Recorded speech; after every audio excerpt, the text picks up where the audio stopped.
Every December, the city dressed itself in lights the way some people dress themselves in courage, bright on the outside, hiding a quiet ache beneath. Store windows glowed with reds and golds, bells rang with rehearsed cheer, and voices everywhere seemed determined to convince the world that joy could be scheduled. But on a narrow street just off the boulevard, where the crowds thinned and the laughter softened into tired footsteps, there was a man no one truly noticed. He wore a Santa Claus coat that had been stitched and restitched so many times it no longer held its original shape, and his white beard was slightly uneven, as if it had been trimmed in a hurry by someone who didn't care much about symmetry. Children passed him without stopping. Adults smiled politely, then looked away. He was just another seasonal figure in a season overflowing with them. What no one knew, what no one even suspected, was that this Santa Claus had chosen to be invisible. Beneath the wool and cotton padding, beneath the thick gloves and the softened posture, was a man whose voice had once filled theaters and radios across the country. A man whose name lit up marquees and whose smile had been frozen forever on glossy album covers. A man who had learned long ago that applause was loud, but silence could be louder. Dean Martin had spent most of his life being seen, recognized, applauded. But every Christmas, for reasons he never explained, he stepped into a disguise that erased him completely.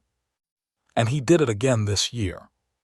The first snow of December had fallen the night before, thin and hesitant, as if even winter wasn't sure it was welcome. Dean adjusted the Santa coat as he stepped out of a modest apartment building before sunrise, the city still half asleep. The mirror by the door had reflected a stranger back at him, rounded shoulders, slower steps, eyes hidden behind wire-rimmed glasses he didn't need. He'd practiced the walk, the breathing, the way to shrink himself into the role. Fame had taught him how to perform. Humility had taught him how to disappear. He checked the envelope in his coat pocket before locking the door. It was still there, folded carefully, edges worn soft from years of handling. Inside was a list, names, addresses, notes written in his own neat handwriting. Some were crossed out, some were circled, some had small stars beside them. This was the real reason he wore the suit, not for cameras, not for stories, not for praise. He walked. The city slowly woke as he made his way through streets that glittered with frost. Cafes lifted their shutters. Delivery trucks coughed awake. Somewhere, a radio played a familiar holiday song, his song, but the voice felt like it belonged to another lifetime.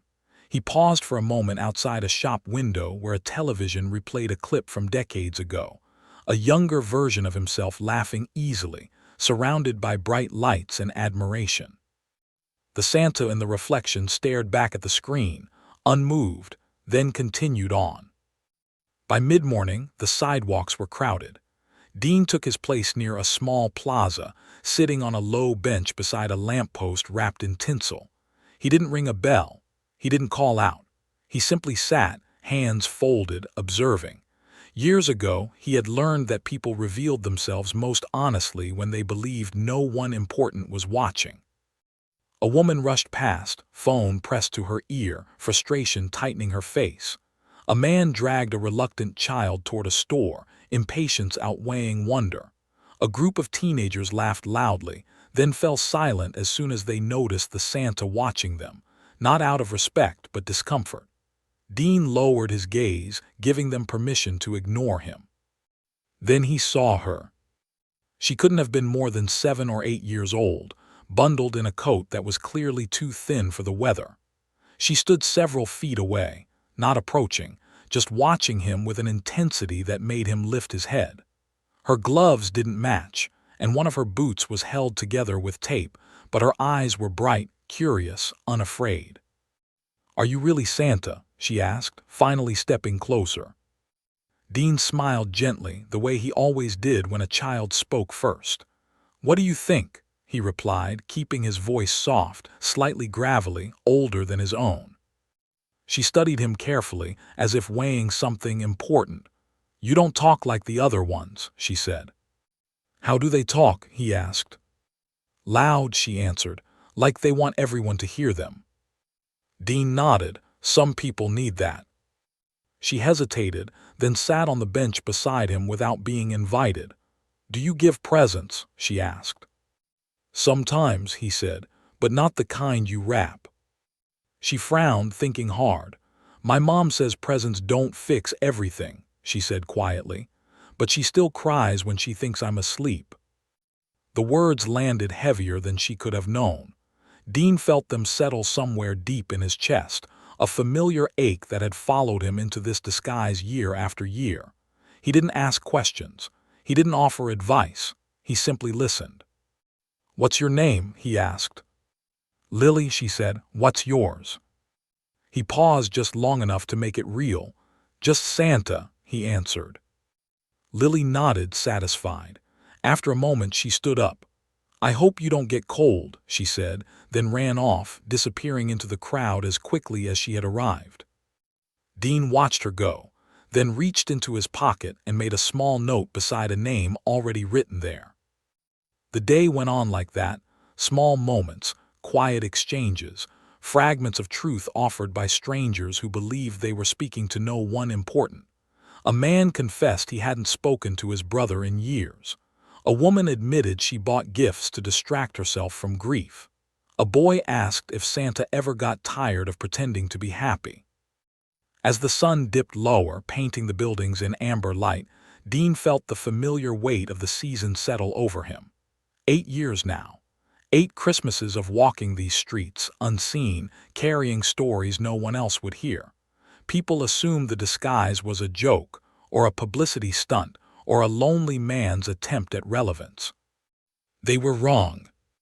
The disguise wasn't about hiding who he was from the world. It was about finally seeing the world without it reacting to who he was. As evening approached, Dean stood, brushing snow from his coat, and began the walk toward the first address on his list.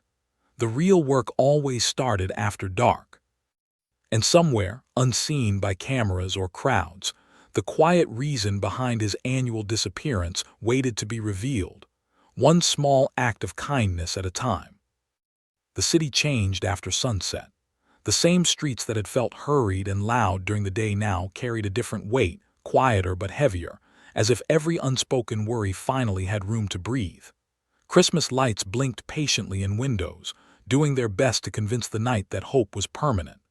Dean Martin walked through it all in his Santa Claus disguise, moving slower now, deliberately, letting the rhythm of his steps match the pulse of the streets. This was the hour he had always chosen. When performances ended, when families returned home, when loneliness stopped pretending it didn't exist. He stopped beneath a street lamp and unfolded the envelope in his coat pocket. The paper inside was creased and soft, marked by years of careful handling. Names filled the page, written in ink that had faded slightly over time. Each one carried a memory. Each one carried a reason. He traced a finger down the list until he reached the next address, then folded the paper again and tucked it safely away as if it were something fragile, and in many ways it was. The building stood 3 blocks away, a narrow apartment complex squeezed between a closed laundromat and a pawn shop. Its bricks were chipped, its windows unevenly lit. Dean paused across the street, watching shadows move behind thin curtains. He didn't rush. He never rushed this part. Once, years ago, he had rushed, and the guilt of it had followed him into every Christmas since. He crossed the street and climbed the stairs slowly, listening to the familiar sounds of evening life. A television murmuring behind one door, muffled laughter behind another, a baby crying somewhere down the hall. He stopped at the 3rd door on the left. The name taped crookedly beside the frame matched the one on his list. He knocked. For a moment there was no response. Then footsteps. The door opened just enough for a woman's tired eyes to peer out. Her expression shifted immediately, from caution to confusion to disbelief.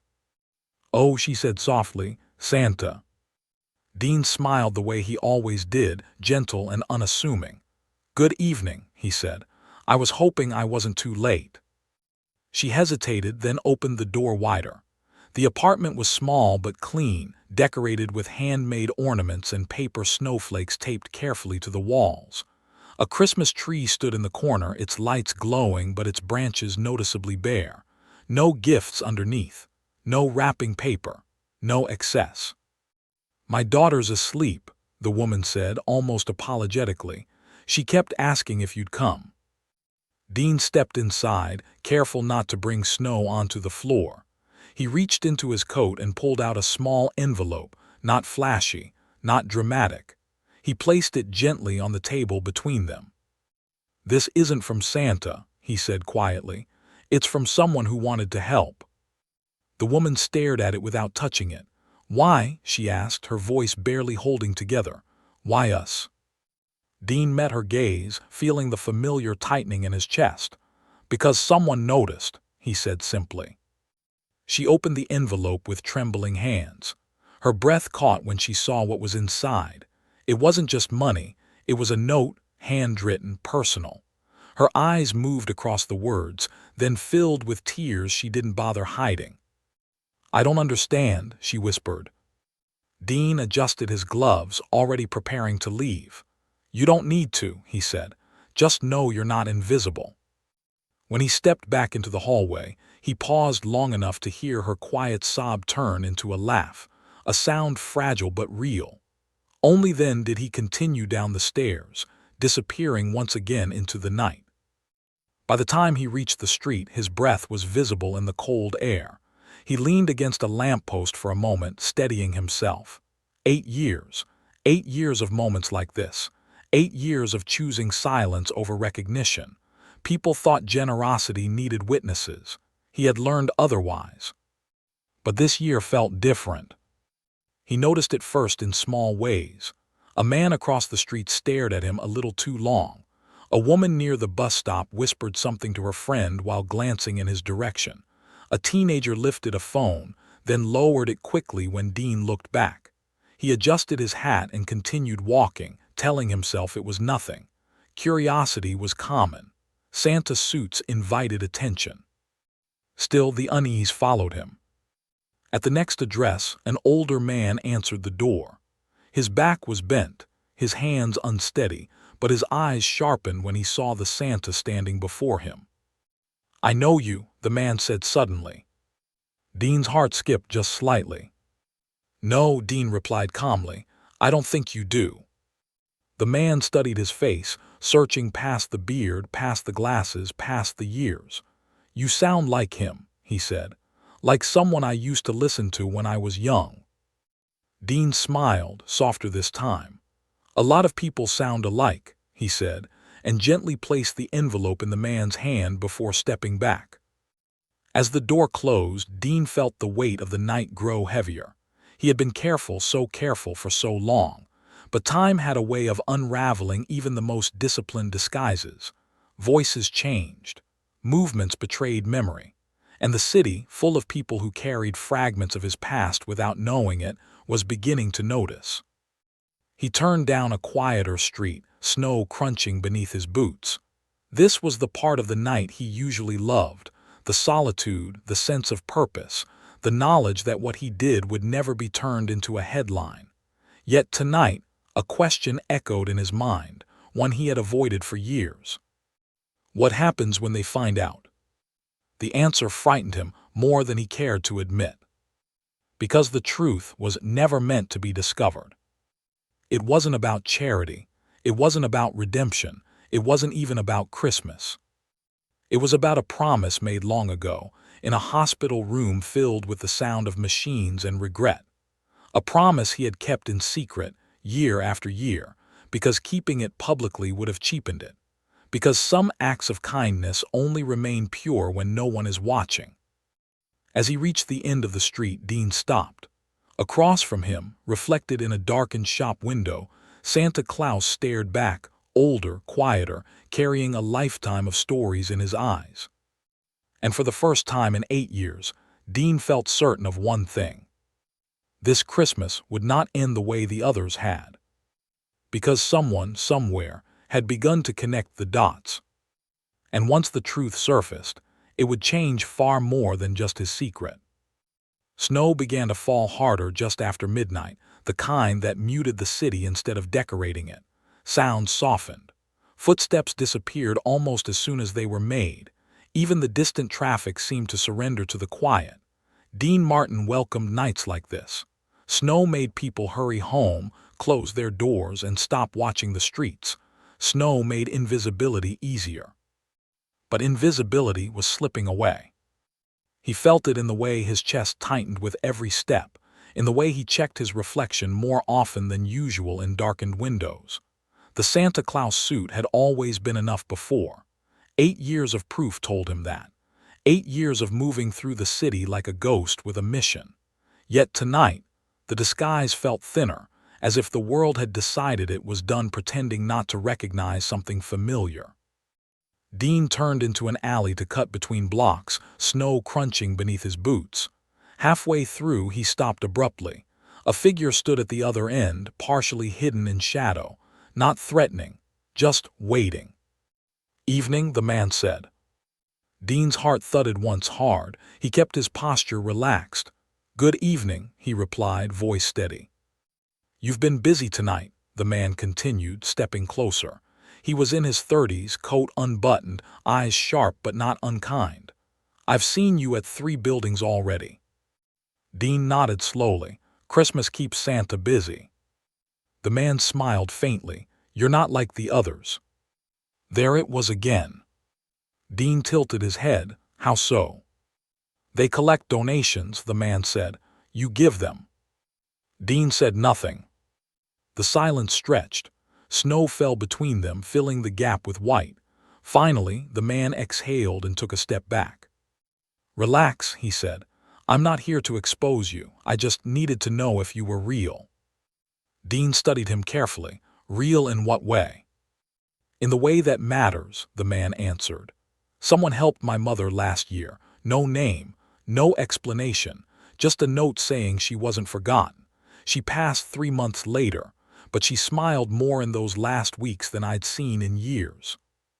Dean felt the words settle into him, heavy and warm at the same time. He swallowed. "I came out tonight hoping to see you again," the man continued. "I wanted to say thank you, that's all." Dean nodded once. "You're welcome," he said softly. The man hesitated, then added, "People are starting to talk. You should know that."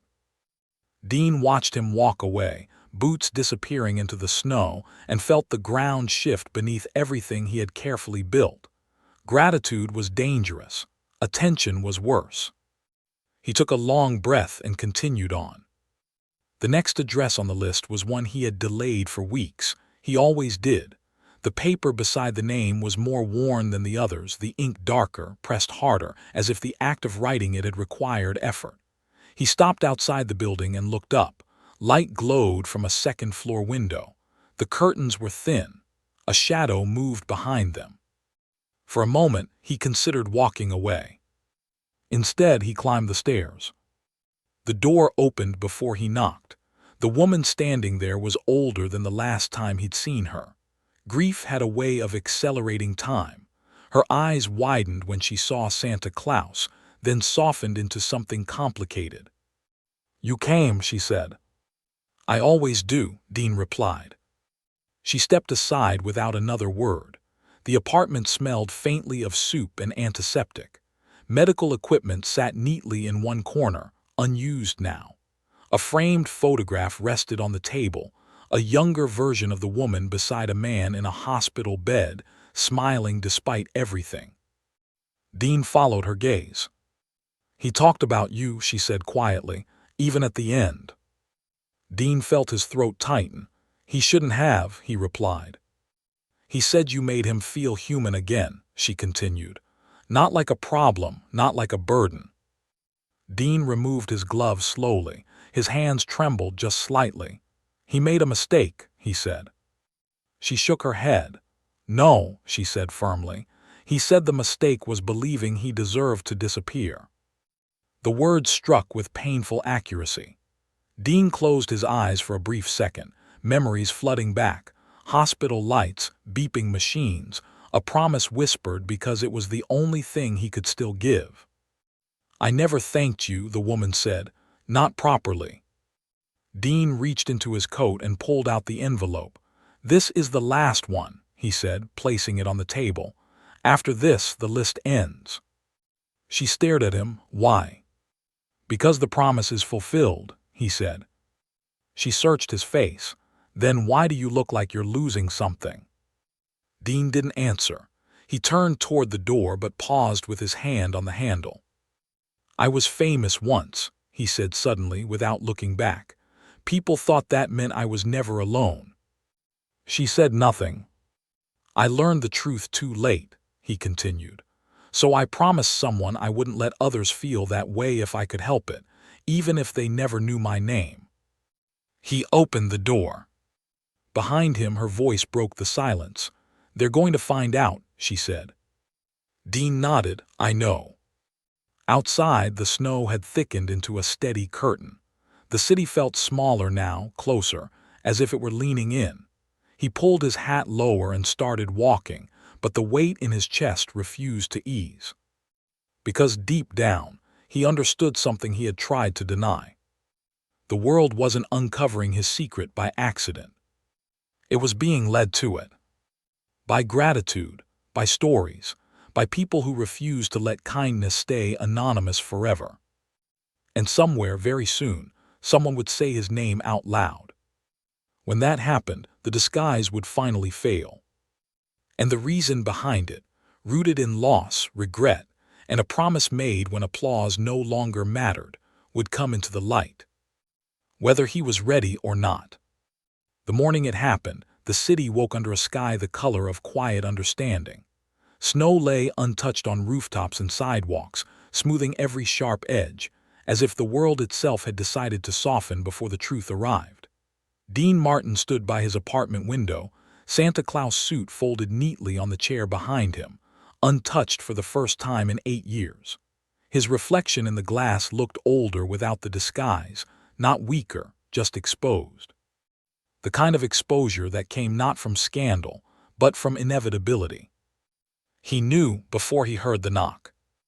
It came gently, not with urgency or accusation, but with the careful respect people use when they already know the answer to the question they're about to ask. Dean closed his eyes for a brief moment, then crossed the room and opened the door. A young woman stood there holding a notepad, her hands trembling slightly despite her professional composure. Behind her, a camera operator lowered his equipment instinctively, as if he sensed this wasn't the moment to record yet. "Mr. Martin," she said softly, "I'm sorry to intrude. We believe you've been spending your Christmases disguised as Santa Claus." Dean studied her face, not hungry, not aggressive, just human. "Yes," he said. The word landed heavier than any denial ever could. She swallowed. "May I ask why?" Dean didn't answer right away. He glanced back at the folded suit, then stepped aside. "Come in," he said. What followed wasn't an interview. There were no bright lights, no dramatic questions, no attempt to manufacture a headline. Dean spoke slowly, deliberately, choosing honesty over spectacle. He spoke of a hospital room years ago, of a man whose voice had once filled rooms but who had died believing the world had already moved on. He spoke of sitting beside that bed, realizing too late that fame didn't insulate people from loneliness. It sometimes intensified it. And he spoke of a promise made in that quiet place, a promise to spend every Christmas making sure others didn't feel forgotten the way that man had.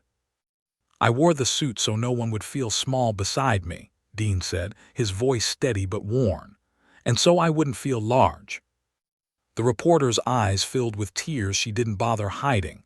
"You never told anyone," she whispered. "That was the point," Dean replied. By noon, the city knew.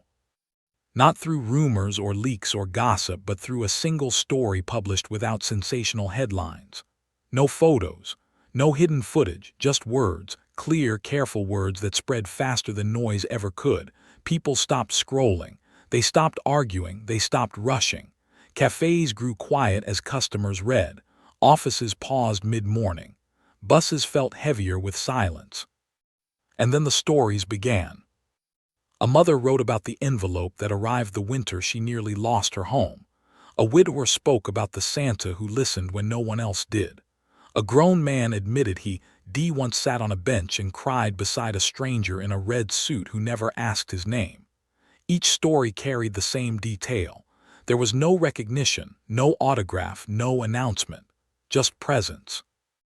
Outside, people gathered, not in protest, not in celebration, but in something closer to reverence. Someone placed a Santa hat on the bench near the lamppost where Dean had always sat. Then another. Then candles. Then handwritten notes folded carefully, as if the act itself demanded gentleness. Dean watched from a distance. He didn't go out. He understood now that this was the final act of keeping the promise, not stepping forward, not reclaiming the spotlight, not letting gratitude turn into spectacle. He had given enough, more than enough. The city didn't need him to appear.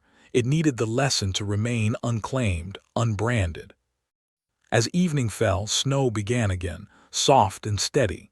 Lily appeared at the plaza with her mother, holding a small paper star. She placed it carefully on the bench and whispered, "Thank you, Santa," before being pulled gently away. Across the street, Dean closed his eyes. He cried then, not loudly, not dramatically, but with the quiet release of someone who had carried something heavy for a long time and finally set it down. The promise was complete. The suit would never be worn again. It didn't need to be. Because the city had learned something more important than his name.